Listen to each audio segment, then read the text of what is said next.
Халыққа қызмет көрсету орталығына келген Майра Айсина елдің көптігі мен ұзын сонар кезектің куәгері болды. Депутат халықпен сұхбаттасып толғандырған мәселелерін тыңдады. Сондай-ақ мемлекеттік қызметті алуға уақытты сарп етпей онлайн түрде қол жеткізуге болатынын түсіндірді. Кісілер айтады, сондарды көбейтпейсіздер ме? Сонды енді көп сала бермейміз. Себебі бүгінгі таңда басқа елдерге қарасаңыздар, осында IT технология жағынан дамып кеткен елдер, олар сондарды салып, енді сол сондармен не істерін білмейді. Себебі бәрі де осы электронды түрде бар қызметті алады да, сондардың бәрі қазір ашық тесік қалып жатыр. Сол себепте енді біз әлі енді оған алыс шығар, дегенменен соған бізді дайындала беруіміз керек, халықты үйретуіміз керек.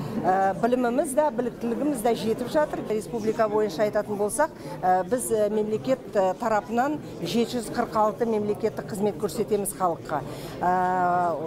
Соның ішінде, соның 50% бүгін электронды түрде алуға болады. Себебі үйде отырып, телефонмен, я болмаса компьютермен адамдар өздері де ала алады. Сондықтан өзін-өзі қамтитын деген мынандай біздің connection point деген секторымыз бар. Сол жерде енді көрсеңіздер, адамдар қазір онша көп емес. Себебі кісілер мойындап, соны үйренгілері келмейді. Халық қалаулысымен бірге азаматтарға арналған үкімет мемлекеттік корпорациясының басшысы да Күнгейге арнайы келді.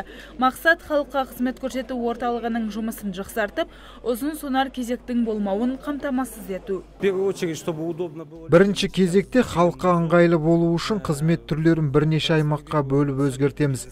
Мәселен, мұнда төлем қабылдау құрылғылары мен Қазпошта тұр. Асылында бұлай тұрмауы керек. Касса бөлек жерде, операциялық зал, күту бөлмесі араласпай бөлек орналасуы қажет. Адамдар бір-біріне кедергі келтірмеуі қажет. Тұрғындарға кедергі келтірмеу үшін халыққа қызмет көрсету орталықтары жұмысты жандандыру мақсатындағы өзгерістерді демалыс күндері енгізетін болады.